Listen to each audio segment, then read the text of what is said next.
Hello everyone.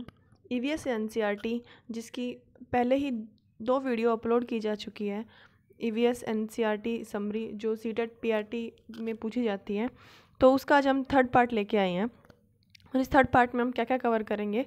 इस third part में हमने एनसीईआरटी से कुछ चैप्टर उठाए हैं जिसके अंदर आए हुए जो प्रीवियस ईयर क्वेश्चंस हैं उनको मैंने पुट किया है, और जो इम्पोर्टेंट पॉइंट्स हैं उनको मैंने नोट डाउन किया है, और जिसको मैं अभी आपके सामने एक्सप्लेन करूँगी। तो चलो तो शुरू करते हैं। देखो, इसमें दो चैप्टर ये थे, अक्रॉस द वॉल और a seed tales a farmer story, जिनको भी हम आगे एक्सप्लेन करेंगे। ये जो है ये चैप्टर के नेम है जो ईवीएस में है, एनसीईआरटी की जो बुक्स है जिन्हें हम स्कूल में पढ़ाते हैं। शुरू करते हैं अक्रॉस द वॉल से। अक्रॉस द वॉल एक चैप्टर का नाम है। इसके अंदर मुंबई का जो है वो जिक्र किया गया है कि मुंबई में कौन सा प्लेस है। जैसे कि मुंबई में 2 बास्केटबॉल टीमें थी, द नागपांडा एंड अफसाना मंसूरी बास्केटबॉल टीम्स। ये कहाँ है? मुंबई में है। मुंबई में एक रेलवे स्टेशन है जिसका नाम है विक्टोरिया टर्मिनस स्टेशन। ये कहाँ है? मुंबई में है। शोलापुर एक जगह का नाम है जो मुंबई में है। एक कोच थे मुंबई के जिनका नाम था मुस्तफ़ा खान, जिनके नाम पर बच्चा खान प्लेग्राउंड बनाया गया है, वो भी कहाँ है? मुंबई में स्थित है। आगे चलते हैं। A seed tales a farmer story. इसमें जो है किसान और उसके खेती के बारे में वर्णन किया गया है। ये गुजरात जो हमारा स्टेट है उसका डिस्क्रिप्शन दिया हुआ है इस चैप्टर में। तो एक वंगम एक प्लेस का नाम है जो गुजरात में है। अब अगर चैप्टर का नाम ही है seed tales a farmer story, तो इसमें बताया गया है कि पुराने टाइम्स में, इन ओल्ड टाइम्स, जो सीड्स जो है वो कैसे स्टोर किए जाते थे।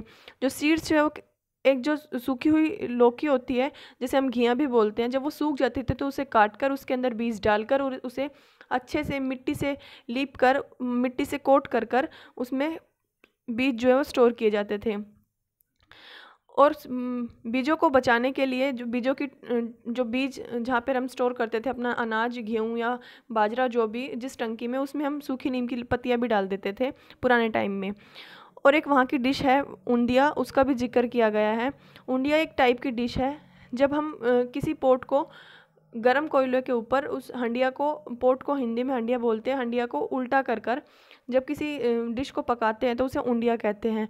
और गुजराती में उंदिया का मतलब ही क्या होता है? Upside down. अब जो उंदिया है वो किसके साथ खाई जाती है? उंदिया जो है वो बाजरे की रोटी के साथ खाई जाती है, विद होममेड बटर्स, घर के बनाए हुए मक्खन के साथ, एंड द बटर मिल्क, और छाछ के साथ। अब आते हैं क्रोटॉन्स पर। क्रोटॉन्स क्या होते हैं? क्रोटॉन्स वो प्लांट होते हैं जब वो जो हमें सिग्नल देते हैं जब हमारी जो खेत की जो धरती है वो सूख जाती है। चलो देखते हैं। तो जो the root of croton do not go deep in the ground. जो क्रोटॉन जो प्लांट है उसकी जो रूट है वो सोइल में ज़्यादा डीप तक नहीं जाती, क्योंकि जैसे ही ऊपर वाली जो लेयर, अगर वो डीप में नहीं है तो मतलब ऊपर वाली लेयर में, जैसे ही वो ऊपर वाली लेयर उसमें पानी की कमी होगी, वो सोइल ड्राई होने लगेगी, तो जो क्रोटॉन है, जो क्रोटॉन की जो पत्तियाँ हैं वो सिकुड़ जाएगी और सिकुड़ कर छोटी हो जाएंगी, और हमें पता चल जाएगा कि सोइल में पानी की कमी हो गई है। उसके बाद आता है the earthworm soften the soil by digging underneath to make tunnels. जो अर्थवॉर्म है अपनी टनल्स बनाने के लिए, अपनी घर बनाने के लिए, अपनी जगह बनाने के लिए सोइल को जो है वो जो सख्त सोइल होती है उसको खोदते हैं और उससे अपना सुरंग बनाते हैं जिसमें वो रहते हैं। चलो, तो ऐसे ही 2 चैप्टर और हम आगे पढ़ेंगे, जिसमें एक तो है हुज फॉरेस्ट और दूसरा है झूम फार्मिंग। ये दोनों ही चैप्टर बड़े इंपॉर्टेंट है। झूम फार्मिंग पे तो हर साल एक क्वेश्चन आता ही आता है। चलो तो शुरू करते हैं। हुज फॉरेस्ट, किसके जंगल। ये एक एनसीईआरटी का चैप्टर है। इस चैप्टर में कुदुक एक आदिवासी जनजाति है, एक समुदाय है, कम्युनिटी है, उसका वर्णन किया गया है। जो कुदुक जो जनजाति है वो कौन से स्टेट की है? झारखंड की है। अब जैसे हम जंगल को फॉरेस्ट बोल रहे हैं अपनी लैंग्वेज में, तो जो कुडुक जनजाति है वो अपनी लैंग्वेज में जंगल को तोरंग बोलते हैं। और जो ये तोरंग है, तोरंग बोलते हैं कुडुक लैंग्वेज में। तो ये क्वेश्चन आ सकता है कि तोरंग मीन्स जंगल इन कुडुक लैंग्वेज। अब आता है कि जो फॉरेस्ट है वो क्यों डिसअपियर हो रहे हैं, जो फॉरेस्ट है वो धीरे धीरे क्यों विलुप्त होते जा रहे हैं, फिर क्यों कम होते जा रहे हैं? क्योंकि उनको खोद कर उन पर, वहाँ पर डैम बनाए जा रहे, बांध बनाए जा रहे, बिल्डिंग्स बनाई जा रही है, और जो माइंस की खुदाई होती जा रही है, इसलिए जो फॉरेस्ट है वो डिसअपियर होने लग गए हैं। उसके बाद आता है राइट टू फॉरेस्ट एक्ट। कब आया था? जो राइट टू फॉरेस्ट एक्ट है वो 2007 में बना था। उसके बाद एक क्वेश्चन आता है कि 1 टिन ऑफ लैंड किसे बोलते हैं। देखो, 1 टिन ऑफ लैंड किसे बोलते हैं? जब 1 टिन ऑफ सीड, मतलब एक सीड का जो पीपा है वो हम किसी लैंड पर पर्टिकुलर लैंड पे जब यूज़ करते हैं तो उस लैंड को हम 1 टीन ऑफ लैंड बोलते हैं। उसके बाद आता है हमारा जूम फार्मिंग। जूम फार्मिंग पे हर साल एक क्वेश्चन आता ही आता है। तो जूम फार्मिंग किसे कहते हैं? After cutting one crop land is left as it for same year for some years. After cutting one crop, एक फसल को काटने के बाद जब उस लैंड को कुछ सालों के लिए ऐसे ही छोड़ दिया जाता है, नथिंग इज़ ग्रोन देयर, वहाँ पर कुछ नहीं उगाया जाता, तो उसे हम जूम फार्मिंग कहते हैं। तो जब वो लैंड ऐसे ही पड़ी हुई है काफ़ी सालों तक, तो उस पर बैम्बू और वीड्स जो है वो ग्रो हो जाते हैं अपने आप। वीड मतलब होता है खरपतवार, तो अपने आप ग्रो हो जाते हैं, तो उन्हें हम खोद कर निकालते नहीं हैं, बल्कि वहीं उसको काट कर वहीं जला देते हैं।